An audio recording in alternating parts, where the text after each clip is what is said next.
This is the Westminster Standard Podcast. I'm Ryan Beasy. Welcome. Today I'm joined by Ruling Elder Charlie Nave. Welcome, sir. Thanks for returning to the program. Thanks so much for having me. I'm happy to be here. Well, Charlie, it's been about a year since you've been on. You are a ruling elder in Blue Ridge Presbytery. You're serving on a church plant session, as I recall, and you're also on the board of more in the PCA. That is correct. That's all correct. Yes, I'm on the session of Providence Presbyterian Church here in Roanoke, Virginia. We particularized in November of 24, so we are a particular church. And okay, no, church plant no mo. That's right. Yeah, it was a pretty good sprint. We're only a church plant for fewer than 2 years, so it was a hurry, but we got up and on our feet pretty quickly. Well, that's great. That's wonderful. That's what we like to hear. Mm-hmm. And so you are obviously very familiar with the work and efforts of Mission to North America. This year's report, though, is concerning. It deals with the mishandling of funds over a decade and a half period.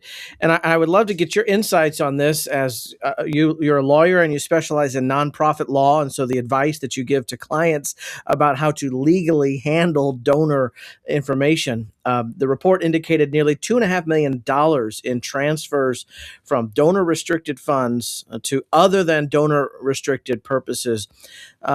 What are the legal ramifications of that type of activity? Can you walk us through what is a donor restricted contribution? Well, if you look at the report, they make a distinction between donor advised funds, basically, and donor restrictions, and one has more restrictions than the other. But the real problem with what MNA was going through was that certain solicitations were made saying that every penny donated would go to a specific cause, namely Hurricane Milton, which that doesn't fit neatly into the designated funds versus donor intent thing. That's more of a fraud problem. When you tell people that your money is going to a particular purpose, particular charitable purpose, it needs to go to that particular charitable purpose. And you'll probably remember when you've been solicited in the past, like the American Red Cross will say, please help us serve the victims of Hurricane Milton and the other good work that American Red Cross does. And the courts realize that nonprofits have light bills, and they got to buy paper and toner and all the stuff that Staples sells. And so they realize that 100% of your donations can't be dedicated to the charitable purpose. Some of it has to go to fundraising. Some of it has to go to admin and other overhead. But when you make the promise that every penny is going to a particular purpose, you're reaching out and beyond those expectations. And, that's why hardly anyone ever says stuff like that. I remember when I heard that promise, I cringed. I wondered who approved that, because you're really setting yourself up for failure, and for an investigation, and for really serious negative consequences from that investigation when you make that kind of promise to donors.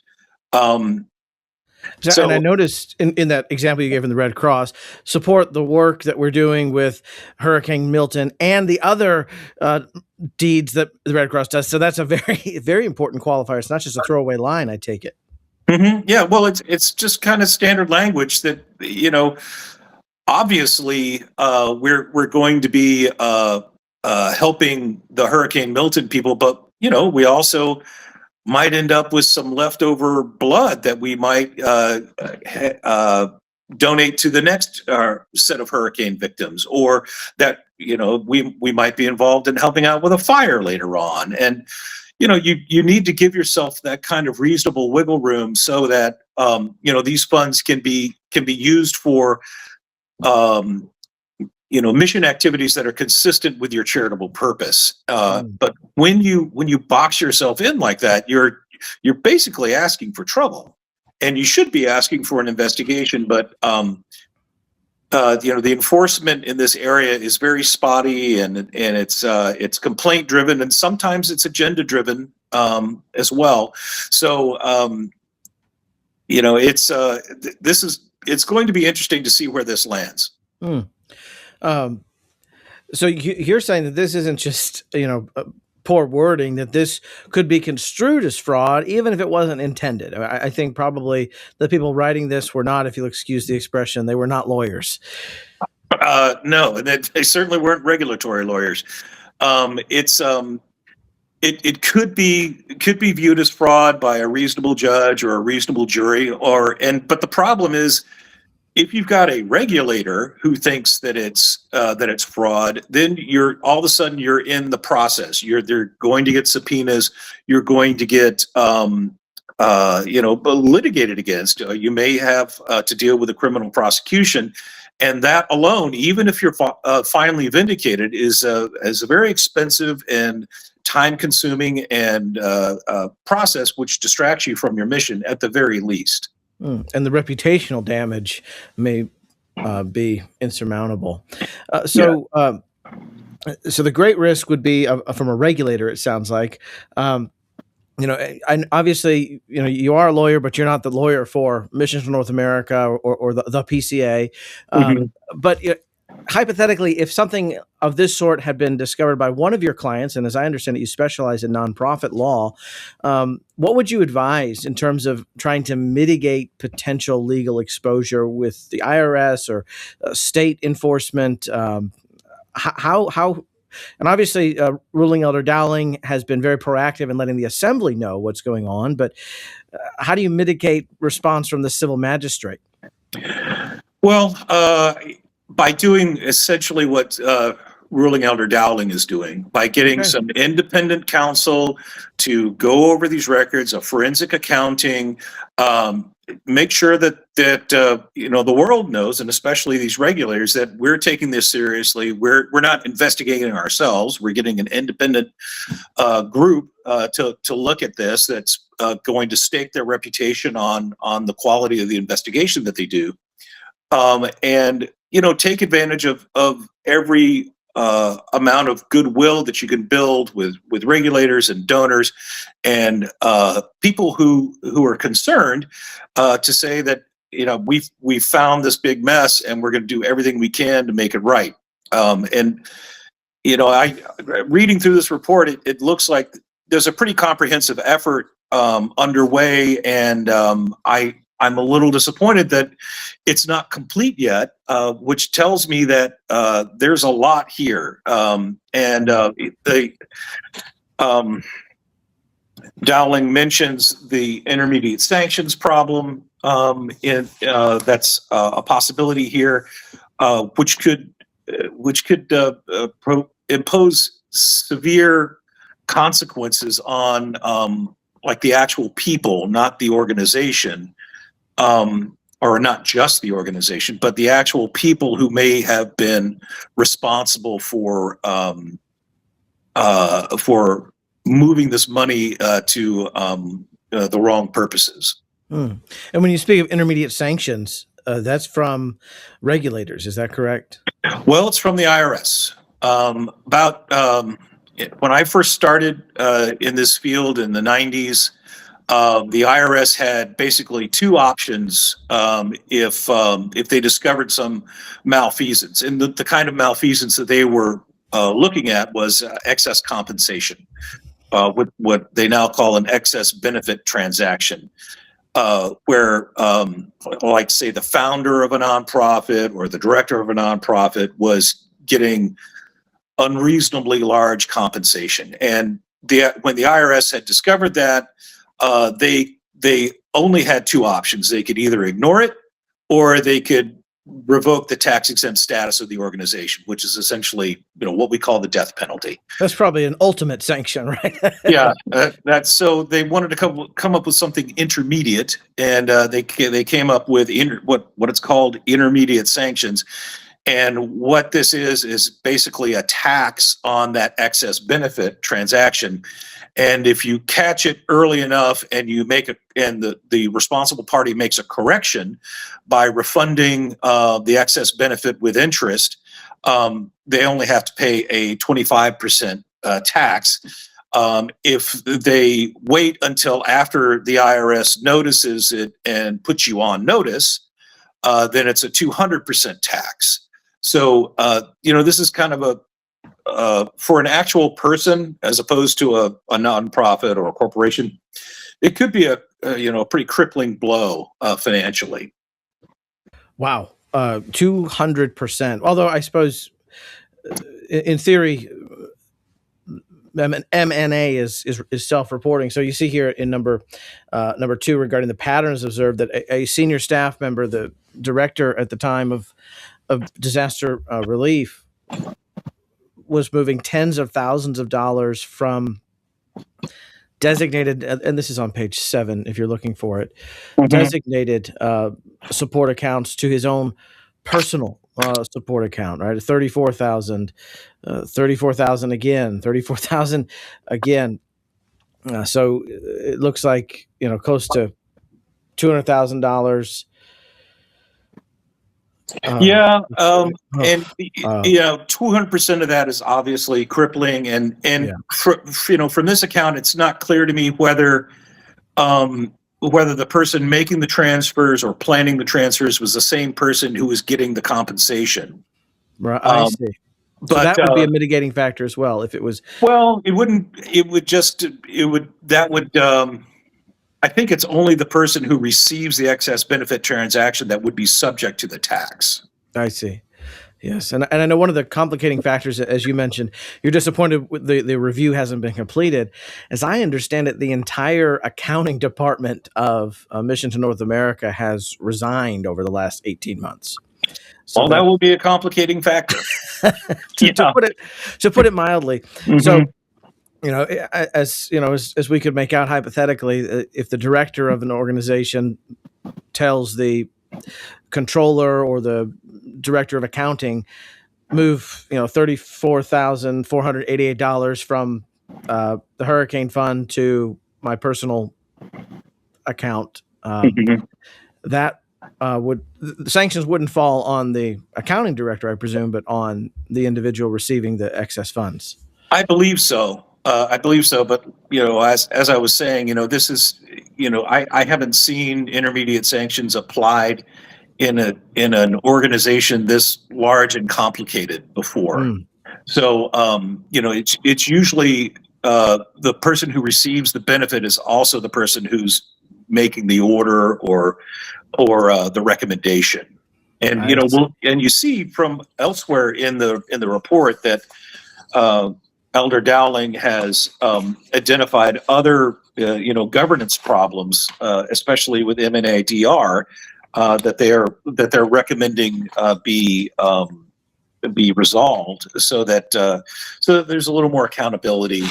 And it just seems like this is a big, complicated mess. And if the accounting staff is gone and there's no one to really interrogate about it, then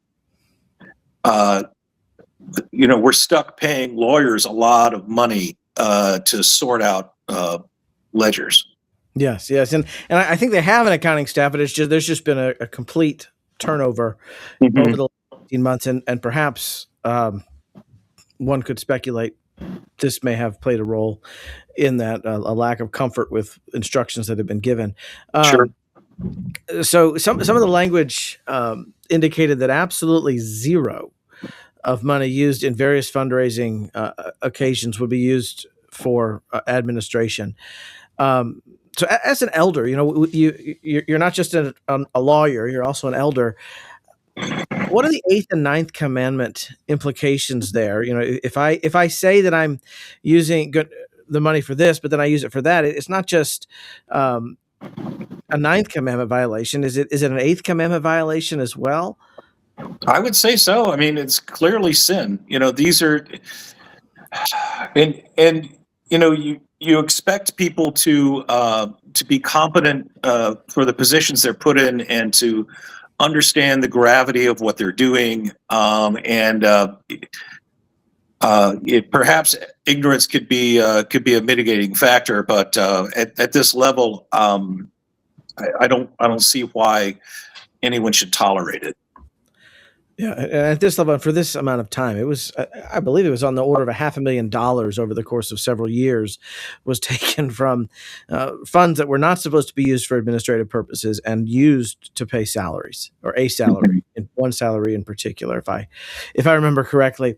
And so we have an issue of leadership at a disaster response, an issue of leadership, also though, in the wider organization, because disaster response is under Mission to North America.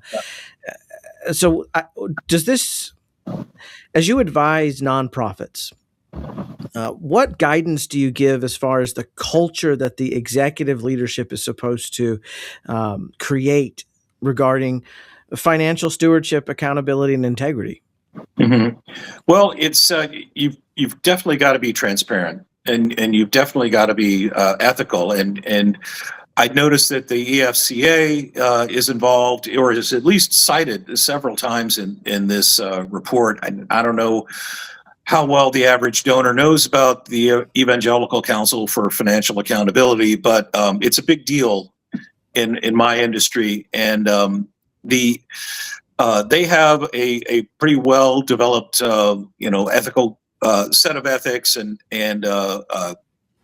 best practices for governance, and I would have thought that that MNA's practices and procedures would align with that a lot more than it apparently has, but I'm sure that's going to be reconciled. You'll notice in the recommendations that Steve Dowling has not just recommended a thorough investigation, he's already recommending major policy changes, including a policy change where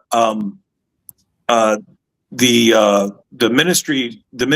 ministries and ministry directors are not 100% responsible for their own funding, and so they've got a greater incentive to cooperate for the good of the entire ministry, as opposed to just their one little piece of it.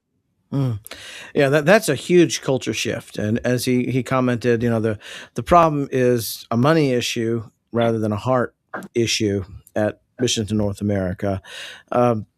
So what role do you think the previous coordinator elected by the General Assembly and the executive coordinator who is still there, what responsibility do they have to train those who are serving under them in how to handle designated giving?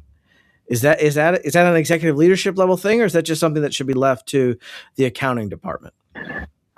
No, I think that's an executive leadership thing. I mean, these ministries, these nonprofits, they don't exist without their donors. I mean, we're not some grant-seeking body that doesn't care about the little retirees in the back pew. I mean, this is all donor driven. And without the confidence of the donors, the ministry is just not going to survive. It's not going to thrive, and it needs to. And I applaud Steve Dowling's efforts so far to straighten out this mess, and even going down to, if you look at I think it was Appendix 2, or Attachment 2, the public communication policy. I seem to recall at various times that there was. It was a little too culture war-y, hearing from some MNA folks, and I look at item 6.1.5. Use a godly tone at all times, but you are prohibited from online brawling, ridicule, name calling, or insinuation of bad faith. I hate that needs to be said, but that's good policy. Yes, and particularly on contentious subjects, insinuation of bad faith. I recall there was one former staff member who suggested that the assassination attempt on one of the assassination attempts on our president was staged. So I think a policy like this is well advised and would help I MNA may to recall steer that too. clear of needless bad press and divisive relations within the assembly. Yes. Yes. And I wonder, obviously the staff the executive staff bear a grave responsibility regarding these really self-inflicted wounds on Mission to North America. But we're also Presbyterian, right? Mission to North America is just a committee of the General Assembly. What would you like to see, or how would you like to see the permanent committee more involved in the day-to-day operations, that the elders whom we have elected as presbyters to oversee these things? Well, all of the recommendations that are in the report, I think are good so far. I'd hate to make permanent recommendations through without the final report from the forensic accounting, but it does seem that our permanent committees need to get their hands a little dirtier now that all of these red flags have been raised, and go through the books carefully. I think that forensic accounting, when it finally comes out, is going to need to be mandatory reading for them and even for the Committee of Commissioners. So I think, given Presbyterian history in this country and what happened with the PCUS and their missions board, and the Northern Church, the UPC USA, their missions, it's just not compatible with a grassroots organization for there to be a lot of administrators concentrated in one area, in charge of funds collected from all over. They need to have a lot of oversight. They need to have careful and intrusive oversight that you may not tolerate in other contexts. But if we want to remain a grassroots organization and we want to centralize this, the oversight has to be there. Mm. Yeah. And, when I, as a Committee of Commissioner, I don't know how many times, 8, 9, maybe 10 times I've been a Committee of Commissioner. And, the minutes that we're receiving is always very bare bones. And we presume that the permanent committee is receiving much more information. But it sounds like that somebody over the last decade or so was asleep at the switch, that there should have been more questions asked of the staff by the permanent committee members, because we are presbyters. The buck doesn't stop with the guys who are paid. It shouldn't, at least. It shouldn't just be in a local church. It shouldn't just be the pastor and the secretary who are running things. It should be the session who are running things. And likewise, at the General Assembly, it shouldn't just be the coordinator and the executive coordinator who are running the show. It should be the coordinator and the permanent committee. Right. And to be fair, and I'm sure that you've had the same experience. I've been on committees of commissioners before, and we've asked questions and we've gotten opaque answers. And I don't know if I've never served on a permanent committee. I don't know if they have the same experience either, but I wouldn't be surprised if they did. But we've got to have a culture of transparency if we're going to centralize ministries. Yes, to maintain that grassroots emphasis of the PCA. Otherwise, we risk these organizations devolving into parachurch ministries, that they're not accountable to the church. And were you there in St. Louis, this most recent assembly in St. Louis, where I think it was Evangel Presbytery? And I keep using this example, but it's so profound. Evangel Presbytery sent up an overture to direct Mission to the World not to have unordained people in line authority. And the coordinator said, we don't really want the general, I'm paraphrasing here, we don't want the assembly dictating policy to that degree. And David Coffin, not quite a founding father of the PCA, but close, stood up and said, no, the assembly has the prerogative. You are our committee. And that sort of mentality needs to come back to our permanent committees and to the assembly as a whole. Yes, absolutely.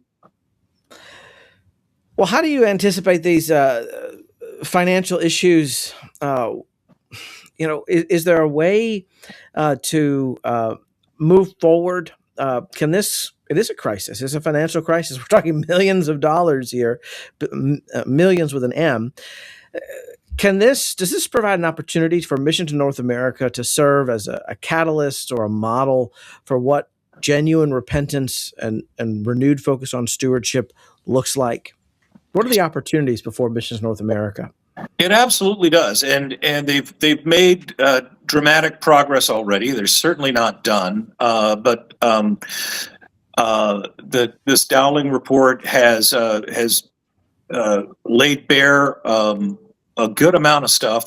We don't know how much else there is to discover because of the forensic accounting, but it seems like they've done a whole lot to keep the assembly informed, and they're making their way towards repentance. And we just don't know exactly what happened and whether it might impose civil liability, whether it might impose criminal consequences, whether it's just an ethical breach, whether it's something warranting church discipline, or maybe all four. And so, there's opportunities for repentance and growth all over, just like every other part of life. But here, since we're all in the PCA, and we're all concerned about this joint mission activity that MNA administers, I think that we are, and we ought to be watching very carefully to make sure that this does become a model for repentance and restoration and mending a ministry that seems to have gotten caught up in some very bad practices. Yeah, and that's one of the tragedies of all of this, is that Mission to North America is doing very good work. There's some distractions, and a lot of them brought on by the previous coordinator and the family members that he hired. But there are churches being planted. The DEI, the woke critical theory emphasis of the previous coordinator was just a distraction from the number of churches being planted. And the PCA, as an historic denomination, we're seeing churches close. I mean, I remember preaching at a church in rural Mississippi that it would have 12 people, maybe 16 people. And it was called Oldenburg Presbyterian Church. Mm-hmm. And I asked one of the elders, where is Oldenburg? Where is the town of Oldenburg? And he said, this is it. This is the last building standing in the town of Oldenburg, Mississippi. Wow. And that church has since closed because there's no town there anymore. So yes, mm-hmm. Churches are closing in the PCA, but that's because the population is moving. And so we're planting churches near new population centers, and Mission to North America is such a critical part of that. But instead of being focused on church planting, Mission to North America was focused on critical theory. And so now what I love about Ruling Elder Dowling's report, which the committee has taken to be its own, is that the emphasis is going to be only on those explicit mandates given to the committee by the General Assembly. And I think that's going to go a long way to rebuild trust. Can you think of a couple of things that you would like? And I know there's this attachment, attachment 1, that deals with how funds will be reallocated if necessary. Are there some other specific concrete things that you, as an expert in nonprofit law, in donor relations, that you would like to see come out of this situation? Well, I'd like to see some kind of an interview or a deposition or something from the individuals that were responsible for these transactions. However questionable they may seem today, maybe they've got a good explanation, maybe they don't. But we should know, and mm-hmm. we should know what they were thinking, and if their thinking was unsound, we need to know how they got into that position, so that we can we can mitigate these problems in the future. There's a whole lot of work to be done here, and sadly, as Ruling Elder Dowling mentioned in his report, there wasn't room in his report to go over all of the accomplishments of MNA over the last year, because this was I mean, it was of such great interest and and it was timely now, and it can't be ignored. And yes, MNA does a whole lot more, a whole lot, but it could also do a whole lot more. All of this effort that is put into DEI and critical theory, as you mentioned, could be redirected towards more church planting. It could be directed towards actual disaster relief. I mean, Hurricane Milton is now, is it 2 years in the rearview mirror now, or a year and a half? They all blend together now. Yeah, and let's see, it was in October of 24. And then I see on page 807 an item 3 that on a single day in November of 2025, transfers totaling $329,000 and some odd dollars, approximately 91% of the fund, were directed out of the Hurricane Milton account. That was a little more than a month after Steve Dowling took over. I'd like an explanation for that timeline. Why was somebody trying to move 91% of the fund once a new director got appointed? And he froze that, right? So it was Dowling somehow saw it. Maybe he had put in some new accounting practices already and saw somebody's trying to load the wagon up and get out of Dodge. But another who thought that was a good idea? Yeah. Well, why was there so much money left over? Why wasn't it spent? Why was it all this money left over more than a year after Hurricane Milton made landfall? I'd love to see a concrete explanation for why so much money was not spent. People were. I know that you were at the time you were in North Georgia. I'm here in Southwest Virginia, and all of that went down in Western North Carolina in between us. And I'm sure you knew a whole lot of communities that were suffering, as did I, and they were suffering immediately. They didn't need help 13 months later. They needed help right away. Yeah, and I'm not one to say that a church or a nonprofit should never have money in the bank, right? The church I served in Mississippi as pastor, right? They had 40 people on a good Sunday, and a great deal of their annual budget was coming from reserves that they had. So I'm not saying you shouldn't keep money in the bank, but when your mission is disaster relief, that money shouldn't be in the bank. It should be in the food bank, the sponge bank, all of these. Especially when you've told people, you've told your donors that every penny is going to help these people. Unless they pass away, they're going to not, at some point they're going to not need help anymore. You need to get the help to them when it's going to matter. Yes. And likewise for the Hurricane Helene. I think Helene was the one that was right between us. Milton was in Florida. Okay. But it was a similar situation there. But he even says beneficiaries just over $2 million remains in that account. So now I think those are great concrete examples of how to resolve this healthfully. Let's understand, and maybe the individual who I understand is no longer on staff with Missions in North America, but I could see him thinking, well, I'm doing so much on the ground disaster relief work physically with my own two hands. I don't have time to fundraise, so I'm just going to move this to my personal account. I mean, something like that. A very, even if the reasoning is fallacious, I would love to hear an explanation for what were you thinking? Why did you, and from the accounting staff who are also no longer with Mission North America, why did you think this was an acceptable use of donor designated funds?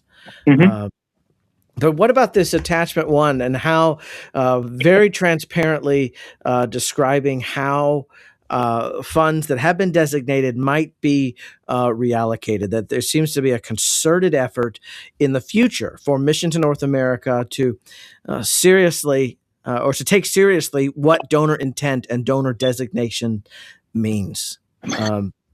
I'm shocked that this wasn't already on the books. Right. This seems like common sense, and again, like that communication policy, it's horrible that you have to say this, but I guess that's the situation we're in now. But I was pleased to read it. If you look at section 4.1.4, it absolutely prohibits reallocations in this this high dollar category, I believe, exceeding 25,000. It absolutely prohibits it to resolve budget shortfalls and any reallocations that violate explicit written donor agreements or legal restrictions. And I understand, things change. Like I grew up in a PCUS, now a PCUSA church, and there are endowments there that have been around for decades, maybe more than a century, to support a youth program. Well, when the youngest people there are in their 70s, and we're having a hard time paying the light bill, I get it. But again, with Hurricane Milton, we're talking about 13 months later. Yeah. And I wonder, to defend, the staff member who's no longer there and not precisely clear on who was who, and I think that's intentional. It seems like some basic advice from either a lawyer or an accountant, just to add a disclaimer instead of saying every penny. As you said, when you read that email the first time years ago, you were aghast. So to add that just boilerplate and the other good things that disaster relief does, and I hate to rake somebody over the coals for, had he added a single sentence to that email, or just any kind of a qualification. I don't know. Maybe it's because I work in this field, but that just sounded immediately like this is going to be trouble. We're going to hear more about this later, and here we are. And here we are. And I think one of the reasons why you never hear that is because people realize how reckless it is. Yeah. And I've seen, 87 cents out of every dollar goes to help, abandoned puppies at the AFCA or whatever. It's never every penny. But I do think that Mission North America would be equipped to do something like that because of the way that they are funded, that you could potentially have all the administrative stuff already taken care of because they have these warehouses, they have staff in place, they have training, they have infrastructure. It's ready to go. We had Mike Kennemer on a few weeks ago talking about the immediate ability for Mission to North America to get in there with help, with assistance, to assist people. So it would be possible for 100% for out of every dollar to actually go to relief. If you have that infrastructure, you can do that. Yes. And it just sounds like that infrastructure wasn't being used. Well, yeah, it may not have been there. From reading this report, it sounded like Dowling was telling us that very little of the money coming into MNA was unrestricted, and that's improving. So that there is funding that is now being dedicated straight to administration. So it's a little more believable that you could say something like every penny will go to that. But it didn't sound like the infrastructure was there at the time the claim was made or the promise was made. Right. As people are having to raise their own salary in addition to money to build a warehouse or to stock a warehouse. Well, Charlie, I appreciate your insights on this report. I want to talk more about more Orthodox ruling elders. Are you the founder still of MORE? I am. Yep. And we founded it in 2017. Okay. And how many ruling elders have you sent to General Assembly since 2017? Oh gosh. I think in 2017 we sent two, in 2018 we sent four, so we were doubling, every year. Exponential growth, baby.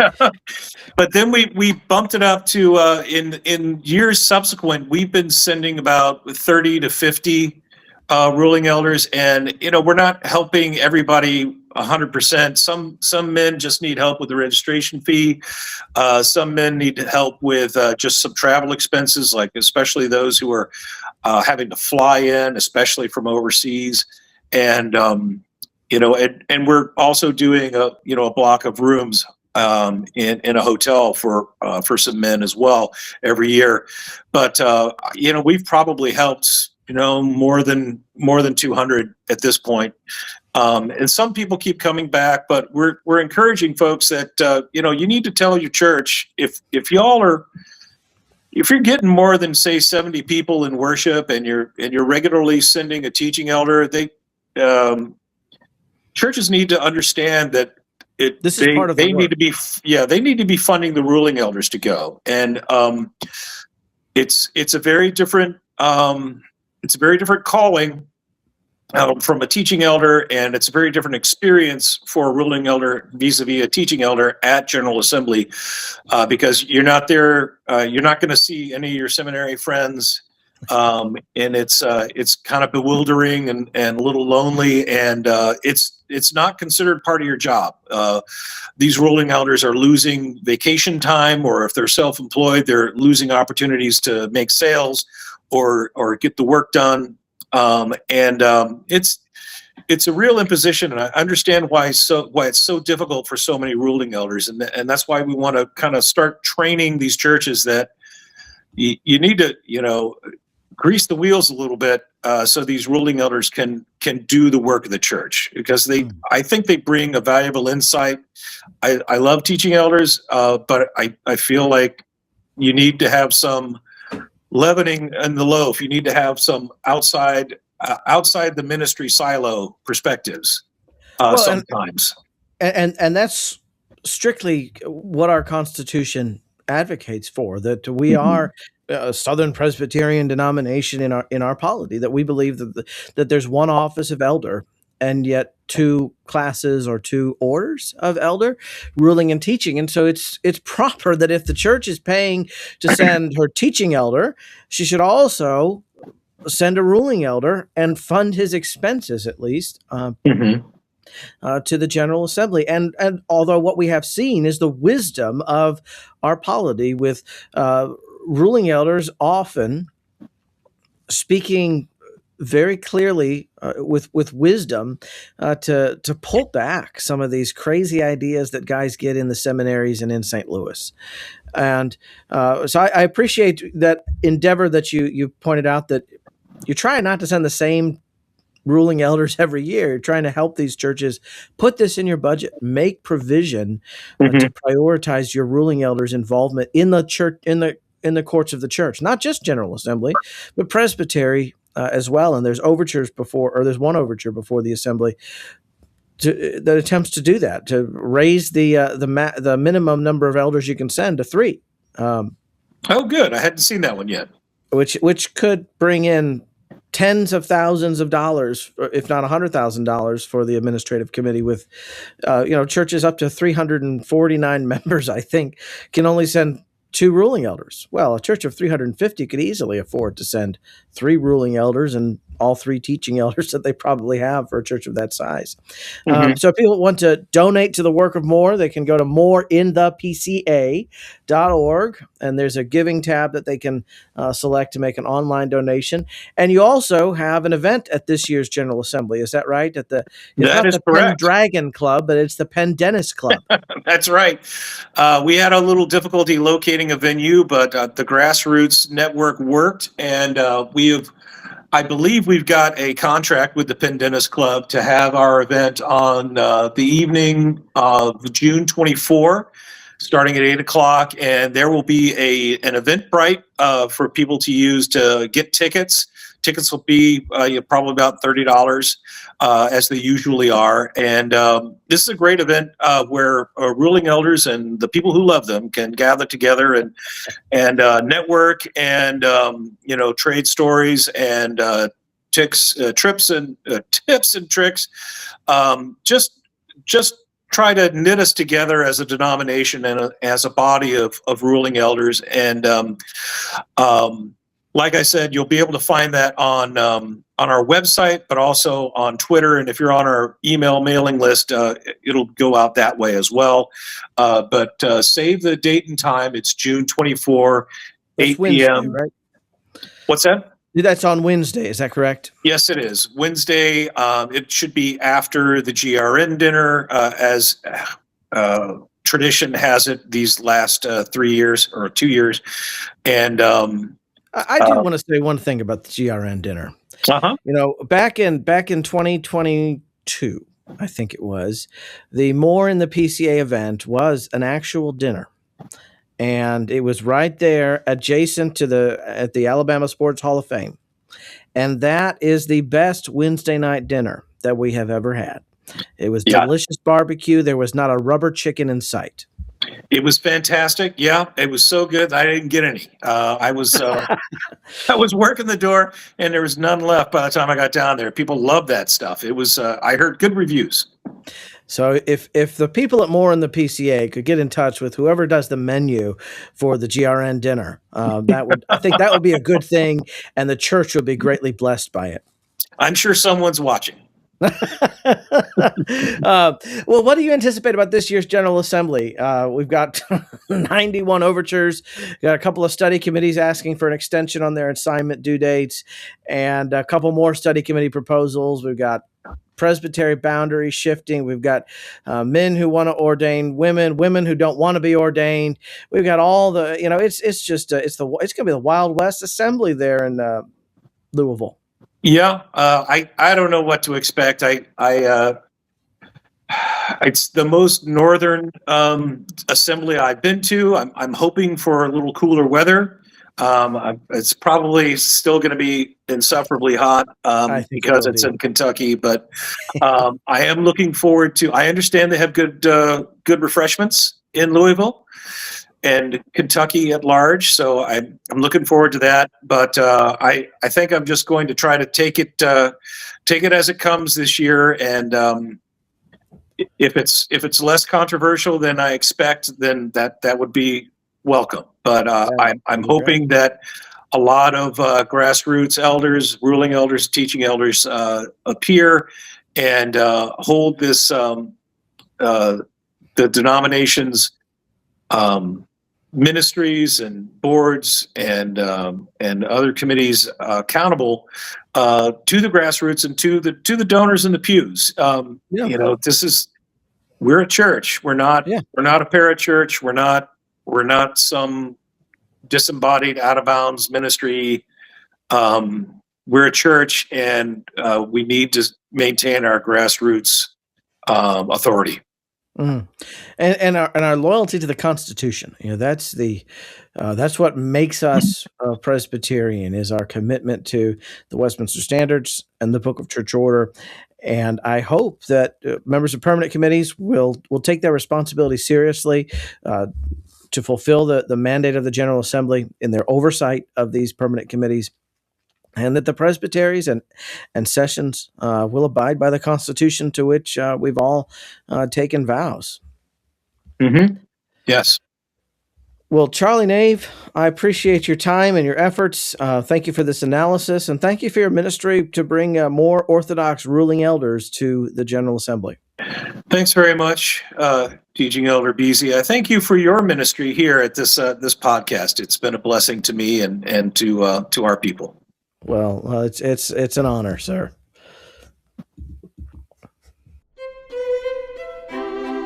Thanks for joining the conversation on the Westminster Standard, which is the podcast of Jude 3. For more information or to support our work at promoting confessional renewal within the Presbyterian Church in America, please visit our website, jude3pca.org. Join us again next time. I'll talk to you then.